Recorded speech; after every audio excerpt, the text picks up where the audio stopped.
De 1264 jusqu'au début de 1268, vers l'époque probable de la première invasion mongole, Nichiren Daishonin voyagea dans les provinces d'Awa, de Kazusa, de Shimosa et d'Itachi. Il se mêla aux hommes du peuple et entreprit d'enseigner l'orthodoxie du bouddhisme. Il consacra ensuite la période qui s'étendait de 1268 à la persécution de Tatsunokuchi en 1271 à prêcher parmi les membres éminents du gouvernement de Kamakura. L'arrivée de l'émissaire mongol lui permit de commencer ses activités à cette période. Pendant toutes ces années, il semble avoir doublement consacré ses efforts à la diffusion de son enseignement. Tout d'abord, il déploya ses activités parmi le peuple, loin du pouvoir politique, puis il porta ses efforts vers le centre du gouvernement, tout en restant à Kamakura.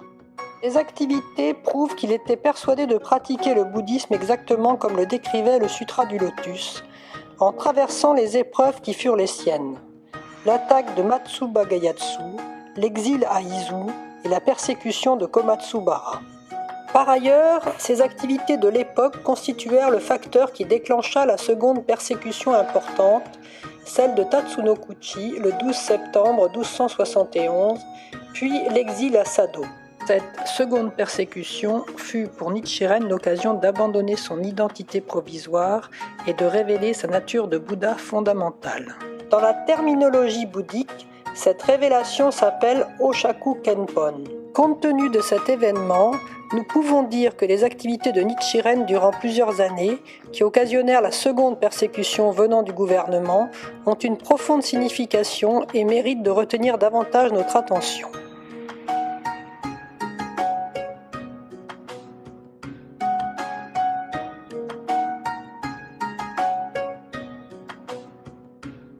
Après la persécution de Komatsubara le 11 novembre 1264, Nichiren visita plusieurs régions d'Awa, alla à Kazusa, puis à Itachi.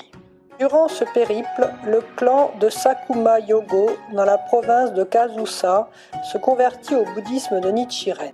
Dans ce clan était issu Jakuni Shibo Nikke, qui construisit plus tard le temple de Tajoji à Kominato, lieu de naissance de Nichiren. Celui-ci fut de retour à Awa en 1266. Écrivit sur le Daimoku du Sutra du Lotus lors d'un séjour au temple Seishoji. Le contenu de cet écrit révèle qu'il est adressé à une femme âgée. En termes simples, Nichiren explique le grand bienfait de la pratique la plus simple. Le titre de Nam-myoho Renge-kyo contient toutes les forces du bouddhisme et quand vous le récitez, vous pouvez puiser tous les bienfaits du bouddhisme et accumuler de la force vitale. Vers cette époque, Nichiren écrivit également la vie des représentations du Bouddha sur bois et sur papier, le développement des femmes et la synthèse du chapitre Yakuo. Référant au Sutra du Lotus et aux théories de Tiantai, ses écrits sont théoriquement structurés mais ardus. Ils furent probablement destinés à Gijobo et à Jokenbo, qui étaient les aînés de Nichiren au temple Seishoji. Le 15 août 1267, la mère de Nichiren, Myoren, mourut. Semble que Nichiren quitta la province d'Awa vers la fin de l'année et qu'il se rendit de nouveau dans celle de Kazusa, tandis qu'il demeurait chez Tokijonin. Le gendre de ce dernier entra à cette époque dans la vie religieuse pour devenir disciple de Nichiren. Il devint plus tard un des 6 premiers disciples connus sous le nom de Nichō. Durant les 4 années, de 1264 à la fin de 1267, que Nichiren passa dans ces provinces, le territoire de Bosso, au nord de l'actuel Tokyo, un groupe, digne d'être considéré comme une organisation religieuse, commença à se développer. Bien entendu, Tokijonin, Ikegami Munenaka, Shijo Kingo et Nanjo Tokimitsu, qui avaient pratiqué dès le début, restèrent de fidèles disciples. La formation de ce groupe fut profondément significative car elle immortalisait le bouddhisme de Nichiren au moment où les activités allaient donner lieu à des persécutions encore plus importantes qu'auparavant. La seconde moitié de cette période, s'étendant de 1264 à 1272, se distingue par les remontrances adressées au milieu politique.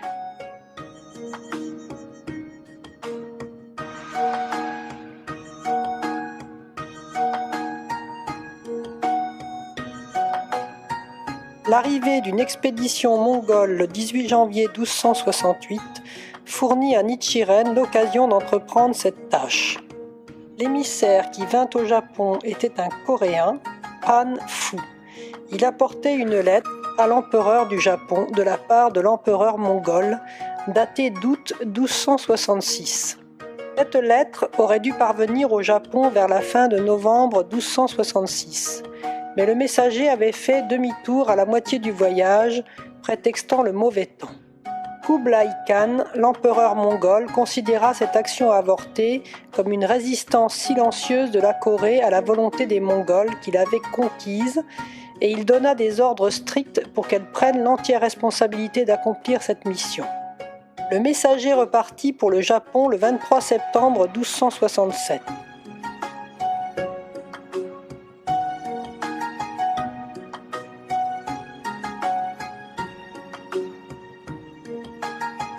Une copie de la lettre existe actuellement au temple Todaiji. En voici le contenu. Le Khan du grand empire mongol, mandaté par le ciel, adresse cette lettre à l'empereur du Japon. Depuis des temps reculés, votre royaume, notre voisin, a été en bons termes avec nous. De toutes les nations, l'empire mongol a soumis les régions voisines, comme l'a dicté le ciel, et les sujets coréens ont connu la paix et nous ont fidèlement suivis, étant sous notre domination. Votre royaume a entretenu des échanges avec la Corée, puis avec la Chine depuis toujours, mais vous ne m'avez pas encore envoyé un seul messager depuis que l'Empire est sous ma domination. C'est pourquoi je vous dépêche un émissaire pour notre amitié réciproque. Un sage fait des 4 mers son lieu de résidence, et le manque d'amitié ne s'accorde guère avec le principe du clan impérial. Loin de mon esprit l'idée de violence, c'est pourquoi je voudrais que vous compreniez mon intention. Kublai Khan demandait au Japon de se soumettre à l'empire mongol, faute de quoi il s'ensuivrait massacre et destruction. C'est ainsi que s'étaient comportés les Mongols durant la conquête de l'Asie centrale et occidentale. Lettre impériale, qui était d'abord parvenue à Daiseifu, dans la province de Kyushu, fut immédiatement apportée à Kamakura, puis à l'empereur japonais à Kyoto. Le 7 février 1268, la cour impériale l'a reçue. Elle prit la décision de ne pas y répondre. Le silence signifiait que la requête mongole était rejetée. Le gouvernement de Kamakura devait donc se préparer à une attaque armée. Sur décision de l'empereur, le gouvernement transmit les conclusions au messager et le renvoya, tout en se préparant pour une crise nationale. En mars, Hojo Tokimune, fils légitime de la branche principale du clan Hojo, se vit confier le pouvoir suprême du gouvernement. En avril, le gouvernement ordonna au temple et au sanctuaire de prier pour que l'empire mongol s'affaiblisse et soit vaincu. Au même titre que le culte observé dans les sanctuaires traditionnels, le bouddhisme était considéré comme une croyance digne de confiance, pouvant apporter des bienfaits et enlever le malheur.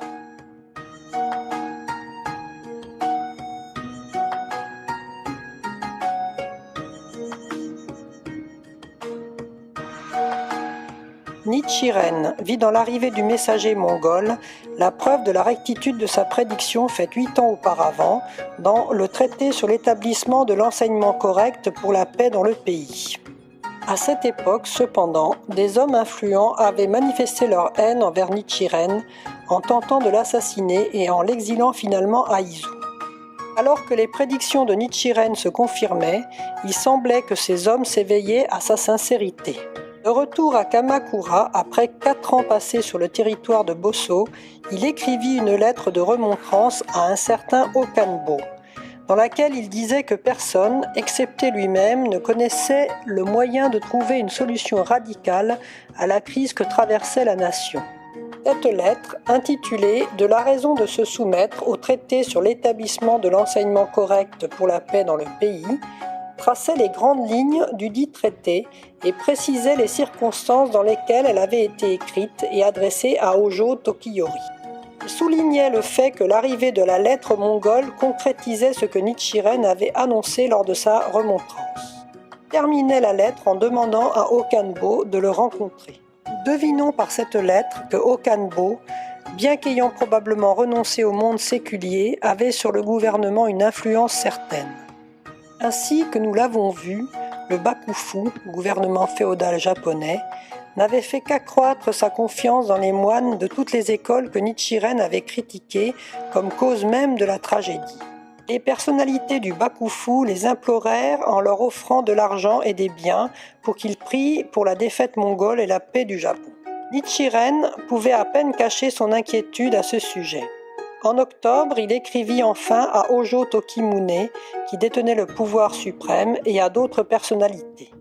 Demandait un débat public au cours duquel il affronterait les moines des autres écoles. En même temps, il lança un défi écrit à des moines célèbres, leur demandant également un débat public qui permettrait de faire une distinction claire entre l'erreur et la rectitude dans les enseignements bouddhiques.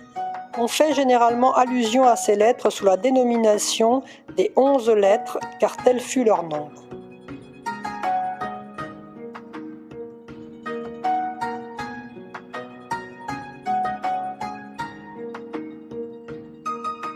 Nichiren envoya également une lettre à ses disciples, moines et laïcs, les informant de ces faits et les avertissant des persécutions sévères qui ne manqueraient pas de suivre l'envoi de ces 11 lettres.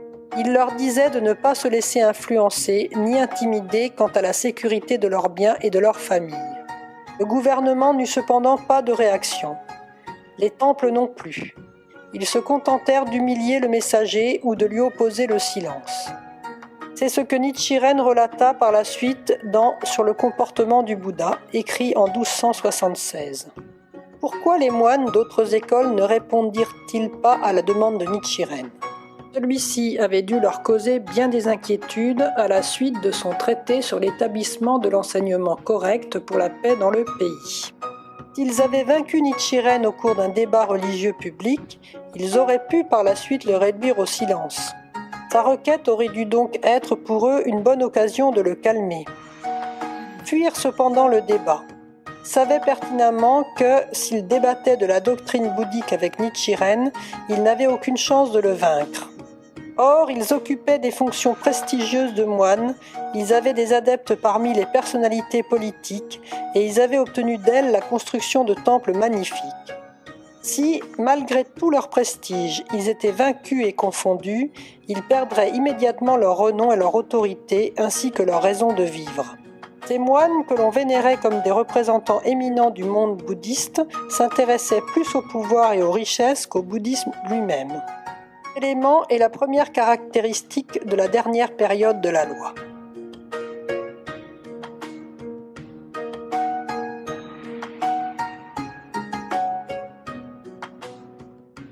En mars 1269, 8 émissaires mongols et 4 coréens vinrent à Tsushima accompagnés de plus de 70 personnes. Cette mission avait pour but d'obtenir une réponse précise du Japon à la lettre impériale mongole. Elle revint bredouille. En septembre, un nouveau messager coréen arriva à Daizefu, à l'ouest de l'archipel japonais. La lettre de l'Empire mongol fut d'abord adressée au Bakufu de Kamakura, puis à la cour impériale de Kyoto. Cette dernière décida de rédiger une lettre par laquelle elle affirmait que le Japon, pays divin, ne craignait pas l'Empire mongol et ne céderait pas à l'intimidation.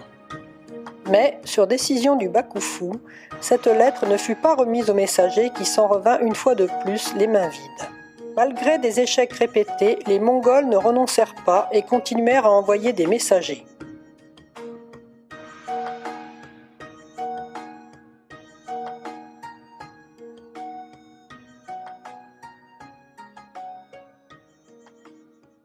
Il y a peu de renseignements sur ce qu'il advint de Nichiren dans ces circonstances, ni sur ses activités.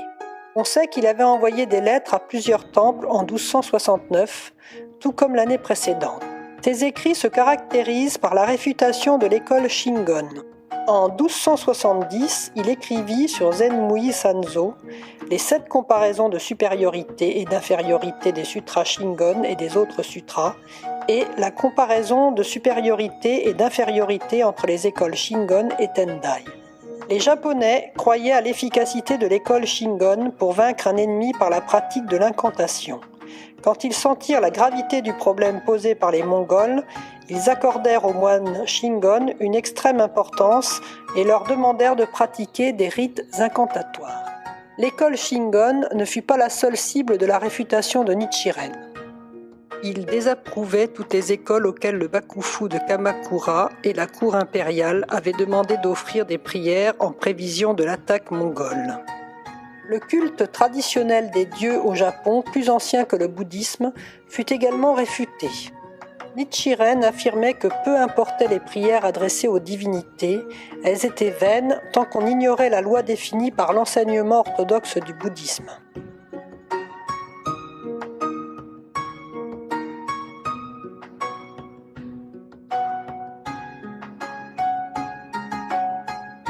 Il convient ici d'examiner la façon dont Nichiren définit la relation entre la croyance bouddhique et le culte des dieux.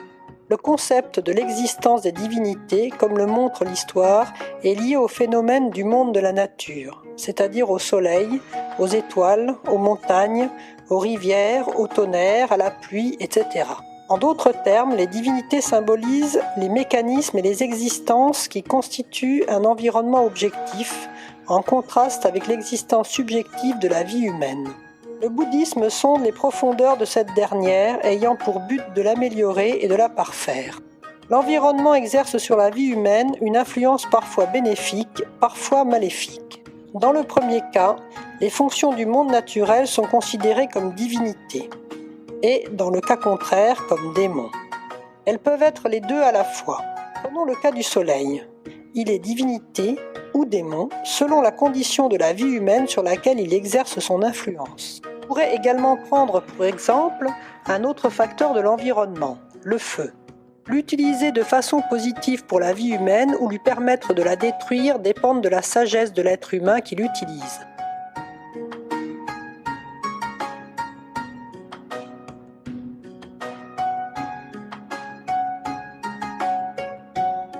Cependant, le bouddhisme ne se contente pas de considérer l'existence subjective de l'homme sous l'angle de la raison. Il sonde la vie jusqu'aux couches profondes de la pureté ou de l'impureté de l'existence elle-même. Telle est la caractéristique première de la philosophie bouddhique. Elle permet à l'existence subjective de la vie humaine de changer fondamentalement. Une croyance erronée la souille et une foi juste la purifie. La polémique engagée par Nichiren avec d'autres écoles bouddhiques se fondait sur la bienveillance passionnée avec laquelle il essayait d'enlever la racine des souffrances des hommes et de sauver le pays du désastre. Les contemporains ne lui accordèrent cependant aucune attention.